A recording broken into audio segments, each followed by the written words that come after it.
बिस्मिल्लाहिर्रहमानिर्रहीम। अस्सलाम वालेकुम नाज़रीन, आप यूट्यूब चैनल देख रहे हैं। मैं इमरान खान हूँ। सूरत हाल इंतहाई संजीदा हो गई है और कराची के अंदर से ये मामला अब बढ़ता चला जा रहा है।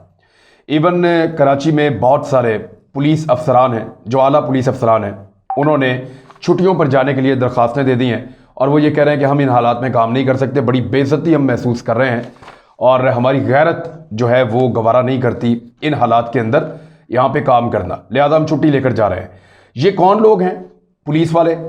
और इनका सरबराह कौन है और हुआ क्या एक्चुअली, ये चीज़ें मैं आपके सामने रख देता हूँ। मामला ये है कि मोहम्मद ज़ुबैर साहब का एक ऑडियो लीक हुआ था जिसमें उन्होंने ये क्लेम किया था कि आईजी सिंध को अगवा कर लिया गया है और उनको ये बात मुराद अली शाह ने बताई है। और आईजी सिंध को अगवा करने के बाद आईजी सिंध से ज़बरदस्ती एक एफआईआर दर्ज करवाई गई, जिस एफआईआर में कैप्टन मोहम्मद सफदर के खिलाफ ये लिखा गया कि उन्होंने मज़ार कायद की बेहुरमती की है। और उसके बाद आईजी सिंध को मजबूर किया गया, मुश्ताक अहमद मेहर को मजबूर किया गया कि वो कैप्टन सफदर को गिरफ्तार करवाएं। और फिर एक मजबूर और बेबस आईजी ने अपने पुलिस वालों को भेजा और भेज के ज़बरदस्ती अरेस्ट करवा लिया। ये कहानी है जो मुराद अली शाह साहब ने बताई मोहम्मद ज़ुबैर साहब को, मोहम्मद ज़ुबैर साहब ने बताई हामिद मीर साहब को, और ये पाकिस्तान के सारे मीडिया के ऊपर आ गई। अब ये तो है कहानी का एक रुख।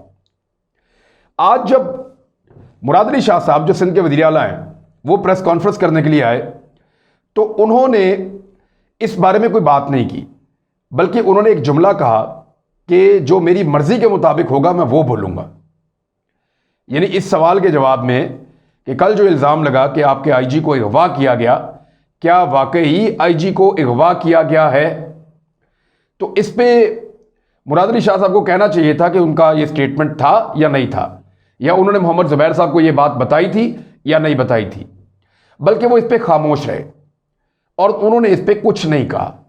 उन्होंने कहा कि मैं इसके ऊपर एक इंक्वायरी कर रहा हूँ, लेकिन बाद में बिलावल भुट्टो जरदारी साहब एक प्रेस कॉन्फ्रेंस करने के लिए आए, लेकिन उनकी प्रेस कॉन्फ्रेंस से पहले यानी मुराद अली शाह साहब की दोपहर वाली प्रेस कॉन्फ्रेंस और बिलावल भुट्टो जरदारी की शाम वाली प्रेस कॉन्फ्रेंस 6 बजे बिलावल भुट्टो जरदारी ने शुरू किया, 6 बजे के बाद, और मुराद अली शाह जो हैं वो उससे 2 घंटे पहले कर चुके थे, 2-3 घंटे पहले। इन 2 प्रेस कॉन्फ्रेंसेस के दरमियान का जो वक्फा था उसमें छुट्टियों की दरखास्त आई। एक दरखास्त आई आईजी सिंध की जानिब से कि मैं आज भी दफ्तर नहीं आया और मैं 15 दिन की छुट्टी पे जाना चाहता हूँ। फिर एक और डीआईजी हैं, उनकी जानिब से इमरान याकूब मिनहास एडिशनल आईजी, उन्होंने कहा जी मैं भी 2 माह की छुट्टी पे जाना चाहता हूँ, इन हालात में हम दिल बर्दाश्ता हैं जो हमारे साथ हो रहा है। फिर उसके बाद हैदराबाद से एक डीआईजी हैं, उनको भी गैरत जागी, उन्होंने कहा जी मैं भी जा रहा हूँ। कराची के 3 डीआईजीज हैं, सीनियर पुलिस ऑफिसर में दर्जन भर पुलिस ऑफिसर हैं जिन्होंने अभी तक ये कह दिया जी कि हम छुट्टी पर जा रहे हैं, हम काम नहीं कर रहे इसलिए कि इस माहौल में हम काम नहीं कर सकते। गैरत उनकी जागी है। ये गैरत बड़ी समझदार है, ये मौके की मुनासबत से जागती है, वैसे नहीं जागती। ये गैरत कभी रिश्वत लेते हुए नहीं जागती, कब्जे करवाते हुए नहीं जागती, और हुक्मरानों के गलत अहकामात को मानते हुए कभी नहीं जागती। ये गैरत उस वक्त भी नहीं जागती जब आप हुक्मरानों के खिलाफ खड़े होने वाले गवाहान को धमका रहे होते हैं, उस वक्त भी नहीं जागती। ये गैरत जागती है उस वक्त जब आपको कायदे आज़म के मज़ार की बेहुरमती पे पाकिस्तान की इस्टेब्लिशमेंट की जानिब से ये कहा जाता है कि ये नाकाबिले बर्दाश्त फेल है, इसके ऊपर आप कैप्टन सफदर पे मुकदमा दर्ज करें, तो ये गैरत जाग जाती है। गैरत बड़ी सियाणी है, उसको पता है कि कहाँ मुझे जागना है और कहाँ मुझे सोए रहना है। बेशुमार ऐसे वाक़यात हैं जहाँ पे सिंध पुलिस की गैरत नहीं जागी, बेशुमार। यानी अपनी ट्रांसफ़र और पोस्टिंग के लिए यहाँ हुक्मरानों के और उनके बच्चों के नखरे उठाना, यहाँ गैरत नहीं जागती। यहाँ किसी का कब्जा कर देना गैरत नहीं जागती। किसी यतीम और गरीब का, बेवा का कोई हक लूट ले तो उस पर गैरत नहीं जागती। किसी गवाह को पुलिस वाले जाकर 6-6 घंटे उसके घर में बैठ के उसको थ्रेट करें, उसको धमकाएं, तो गैरत नहीं जागती। गैरत जागती है इस बात पे कि कैप्टन मोहम्मद सफदर, क्योंकि बिलावल भुट्टो जरदारी साहब के और पीपल्स पार्टी के मेहमान थे, हमारे मेहमान की बेइज्जती हुई है और हमारे आईजी को कहा गया कि वो एक कानूनी काम करें। यानी जो मुकदमा दर्ज किया वो कानून, ये वज़ीर आला सिंध अपनी प्रेस कॉन्फ्रेंस में खुद कह रहे हैं कि ये जो मुकदमा हुआ है ये कानून के मुताबिक हुआ है। गैर कानूनी नहीं हुआ। इस मुकदमे में कानून इन्वॉल्व है। जो कैप्टन सफदर ने किया वो गलत किया है, जो पुलिस ने किया वो भी ठीक किया है। लेकिन पुलिस को क्यों कहा गया, किसी और ने क्यों कहा पुलिस को? यानी जुर्म इतना है एस्टेब्लिशमेंट का कि उन्होंने पुलिस को कहा कि ये मुकदमा दर्ज कर दें। इसी तरह इदारे मिलकर आपस में कोऑर्डिनेशन के साथ काम करते हैं ना, ऐसे ही होता है। कभी आपको ISI वाले इंटेलिजेंस रिपोर्ट देते हैं कि फलां फलां की सिक्योरिटी टाइट कर दें, तो आपने तो कभी नहीं एतराज़ किया कि जनाब ये आप कौन होते हैं रिपोर्ट देने वाले, आप हम पे हुक्म चलाने वाले कौन है या बताने वाले कौन है?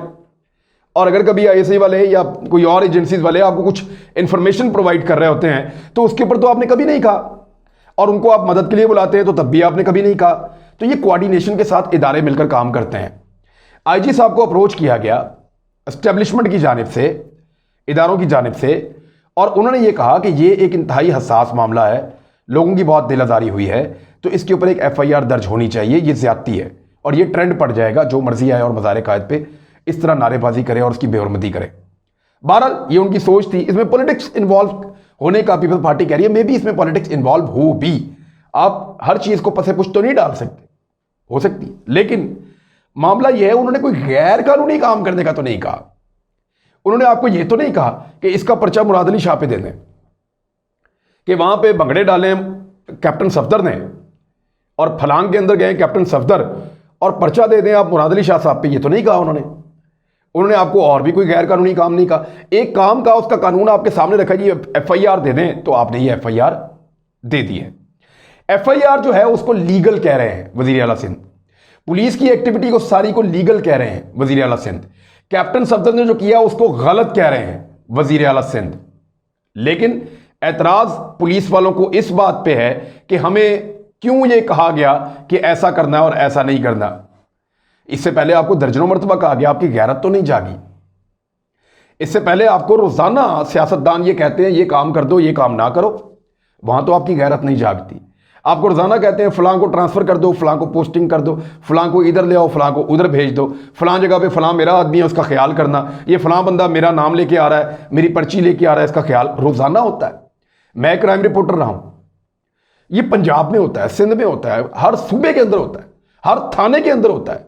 वहां तो गैरत नहीं जागती, यहां गैरत एक्चुअली जागी नहीं है, इस गैरत को टेक्निकली जगाया गया है। और मैंने अपने सोर्सेज से जो इंफॉर्मेशन इकट्ठी की अब वो आपके सामने रखता हूं। पहले तो आप देखेंगे ये IG है कौन। इस IG का नाम है महर मुश्ताक अहमद महर इसका नाम है। IG साहब थे सलीमी 2018 में सिंध में। उस वक्त एक केस चल रहा था आसिफ अली जरदारी साहब के हवाले से, और चीफ जस्टिस ऑफ पाकिस्तान उस वक्त के इस मामले को सुन रहे थे सिंध में आके सुप्रीम कोर्ट की रजिस्ट्री में। वहां पे ये मामला सामने आया कि सिंध पुलिस को इस्तेमाल किया जा रहा है आसिफ अली जरदारी और उनके साथियों के खिलाफ जितने भी गवाहान कराची और सिंध में रहते हैं उनको हरासा किया जा रहा है। बैंक का वो अमला जिसको इस्तेमाल किया गया था, जो बतौर गवाह FIA को गवाहियां दे रहे हैं, उनको हरासा किया जा रहा है। जब ये सारी चीजें अदालत के सामने आई और FIA ने बताया और गवाहान ने बताया कि हमें डराया धमकाया जा रहा है, हम यहां सिंध में रहते हुए आसिफ अली जरदारी साहब के खिलाफ ना आपकी अदालत में और ना किसी इदारे में जाकर गवाही नहीं दे सकते, सबूत पेश नहीं कर सकते, तो उसमें उस वक्त चीफ जस्टिस ऑफ पाकिस्तान ने अहकामात जारी किए और IG सलीमी साहब ने एक इंक्वायरी करवाई। जो इंक्वायरी की थी उस दौर में आफ्ताब पठान एक एडिशनल IG थे, उन्होंने इसकी इंक्वायरी की थी। और उसके बाद जो है वो महर मुश्ताक अहमद महर उस वक्त कराची के सिटी पुलिस चीफ थे। तो कराची के पुलिस चीफ थे और उनके जेर निगरानी ये सारा हरासमेंट किया जा रहा था। उन गवाहान को जो जरदारी साहब के और जरदारी साहब के दोस्तों के खिलाफ जो गवाही देने जा रहे थे, लिहाजा इनको इनके ओहदे से हटा दिया गया। इनको 2018 में सजा मिल चुकी है इस काम की कि ये जरदारी साहब के बहुत खास हैं और जरदारी साहब के लिए गवाहान को धमका रहे हैं और अपने असर रसूख को इस्तेमाल कर रहे हैं। अच्छा, अभी जिन अफसरान ने छुट्टियों की दरखास्तें दी हैं उनमें कुछ अफसरान वो भी हैं जो उस वक्त इनके साथ मिलकर गवाहान को धमका रहे थे, और ये वो सारे हैं जो मुश्ताक अहमद महर के बहुत करीबी हैं या सिंध हुकूमत के बहुत करीबी पीपल्स पार्टी के बहुत करीबी अफसरान हैं, ये सबका मैंने पता करवाया। ये जो दर्जन भर लोग हैं ये सारे इंतहाई करीबी और अहम पोस्टों के ऊपर इनको इसलिए रखा गया है कि ये सिंध हुकूमत की आंखों के तारे हैं, इनके बड़े गहरे ताल्लुकात हैं पीपल्स पार्टी के साथ। लिहाजा पीपल्स पार्टी ने सारे मामले को पॉलिटिसाइज करने के लिए, एक प्रेशर डेवलप करने के लिए उन्होंने किया क्या, उन्होंने आईजी साहब को कहा कि अब आप दबाव डालें कि मुझसे ये काम जबरदस्ती करवाया गया, मैं ये नहीं करना चाहता था। साथ ये भी कह रहे हैं कि काम लीगल है, जो उन्होंने किया वो ठीक किया, जो कैप्टन सफ्दर ने किया वो गलत किया, ये भी कह रहे हैं। लेकिन उनसे ये कहलवा रहे हैं कि जनाब मैं ये नहीं करना चाहता था, मेरे से जबरदस्ती। अब आईजी अपने मुंह से तो नहीं कहेगा, तो उसको कहा छुट्टियों पर जाएं, बाकी हम संभाल लेंगे। और फिर उनको कहा कि आप अपने और साथियों को कहें कि वो भी छुट्टियों पे जाएं। अब जिन जिन को आईजी साहब ने नवाजा हुआ था, उनकी औकात से बढ़ के पोस्टिंग दी हुई थी, उन सबको जनाब टेलीफोन गए और उन सबको ये पैगामात दिए गए कि आप छुट्टियां मांग लें और छुट्टियों पे चले जाएं। हम एक बहुत बड़ा क्राइसिस पैदा करना चाहते हैं सिंध के अंदर, और ये क्राइसिस अब पैदा कर दिया गया है। ये इंतहाई खतरनाक गेम है। अगर कल कराची में कुछ होता है, हैदराबाद में कुछ होता है, तो उसके बाद क्या कहा जाएगा? पुलिस साफ कहेगी हम तो छुट्टी पे थे, आप खुद संभाल लें। तो इस किस्म का अब रिएक्शन आएगा। वफाक और सिंध दस्तों गिरबान हो चुके हैं। यह पुलिस एक ऐसी फोर्स नहीं है जिससे आप हड़ताल करवा दें। पाकिस्तान की तारीख में पुलिस ने कभी एहतजाज या हड़ताल ऐसे नहीं किया, लेकिन आप पुलिस से एहतजाज करवा रहे हैं। बड़ा खतरनाक खेल खेला है पाकिस्तान पीपल्स पार्टी ने अपने सर्वाइवल के लिए, और उसकी एक वजह है। वजह यह है कि पीपल्स पार्टी बेशुमार कुर्बानियां दे रही है। यानी पीपल्स पार्टी इदारों के खिलाफ उस तरह खुल के बात नहीं कर रही, उनको लगता है बहुत बड़ी कुर्बानी है। पीपल्स पार्टी ने सिंध वाले जलसे के अंदर मियां नवाज शरीफ को तकरीर नहीं करने दी, उनको लगता है ये बहुत बड़ी कुर्बानी है। उन्होंने मरियम नवाज को वहां पे खड़े होकर आर्मी और इदारों के खिलाफ बात नहीं करने दी, उनको लगता है ये बहुत बड़ी कुर्बानी है। उन्होंने ये भी अनाउंस किया कि मियां नवाज शरीफ साहब क्योंकि तकरीर करने जा रहे हैं कोयटा वाले जलसे में, तो बिलावल भुट्टो जरदारी वहां मौजूद नहीं होंगे, ये बहुत बड़ी कुर्बानी है उनकी नजर में। वो ये चाहते हैं उस कुर्बानी के बदले में उसको कुर्बानी को माना जाए और उनको कुर्बानी के बदले में कुछ मिले, जिसको एनआरओ कहते हैं। लेकिन पीपल्स पार्टी को ना किसी ने शाबाश दी और ना किसी ने राब्ता किया। ये फ्रस्ट्रेशन है। अब वो इसको नेक्स्ट लेवल पर ले गए।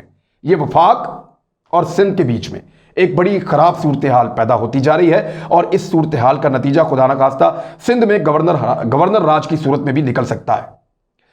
क्योंकि गवर्नर सिंध जो है वो अब इमरान खान साहब से मुलाकात करेंगे स्पेशली, और वहां पे बड़ी सीरियस डिस्कशन होगी। बहुत मुमकिन है कि गवर्नर राज कराची के अंदर, सिंध के अंदर लगा दिया जाए, और फिर ये पुलिस को कहा जाए कि वो आके अपनी ड्यूटी संभालें, या पुलिस के अंदर बहुत बड़ी तादाद में तकर्रुर और तबादले किए जाएं, क्योंकि ये एक बहुत बड़ा बहरान पैदा हो गया है। पुलिस के बगैर कुछ भी नहीं चल सकता। पुलिस के बगैर निजाम काम नहीं कर सकता। पुलिसिंग जो है वो सबसे इंपॉर्टेंट चीज है आपकी सोसाइटी में। सियासतदान के पैदा होने से लेकर उसके मरने तक उसकी सारी चीजें पुलिस ही करती है। गवर्नमेंट को इन्फोर्स करना पुलिस का काम होता है। आप पुलिस को अपने सियासी मकसद के लिए, यानी इससे ज्यादा पुलिस को आज तक किसी ने पॉलिटिकल मकसद के लिए इस्तेमाल नहीं किया जितना अब किया जा रहा है। यह महर मुश्ताक खास आदमी जरदारी साहब का, मुश्ताक अहमद महर के साथ जो जरदारी साहब के ताल्लुकात है किसी और सियासतदान के नहीं है। अब यह आदमी अपनी नौकरी दांव पर लगा के इस लेवल पे ले गया इस सारी चीज को, और कुछ कहा भी नहीं और बहुत कुछ कह भी दिया। और इसके बिहाफ पे फिर बिलावल भुट्टो जरदारी बोले, उन्होंने कहा जी मैं बहुत शर्मिंदा हूं, बहुत ज्यादा, मुंह दिखाने के काबिल नहीं रहा मैं मरियम नवाज साहिबा को। तो ये इन्होंने कहा। हालांकि इससे पहले बेशुमार ऐसे काम आप लोगों ने किए हैं कि मैं क्या कहूं इसमें। अब कैप्टन सफदर वाला मामला आपके सामने है। उसूलन आखिर में मैं आपको यह बताऊं कि होना यह चाहिए था कि किसी को मुदाखलत नहीं करनी चाहिए थी। किसी की मुदाखलत के बगैर यह एफआईआर पहले ही दर्ज हो जानी चाहिए थी। जब पहली मरतबा किसी शहरी ने कहा कि जी ये ज्यादती हो रही है मज़ार कायद के साथ, ये बेहुरमती हो रही है, एफआईआर दर्ज की जाए, तो फौरन एफआईआर दर्ज होनी चाहिए थी। लेकिन जब एफआईआर सारा दिन दर्ज नहीं होती, सारी रात दर्ज नहीं होती, और फिर आके आपको कहता है और जगाता है, आपको कहता है जनाब ये एफआईआर करें, आप लोगों का दिल दुखा हुआ है, तो फिर आप एफआईआर करते हैं और बाद में आप नखड़े करते हैं। एफआईआर को भी ठीक कहते हैं, वो जिस फेल के ऊपर एफआईआर की गई कैप्टन सफदर के, उसको भी गलत कहते हैं। लेकिन ये कहते हैं कि हमें किसी ने क्यों कहा कि एफआईआर दो।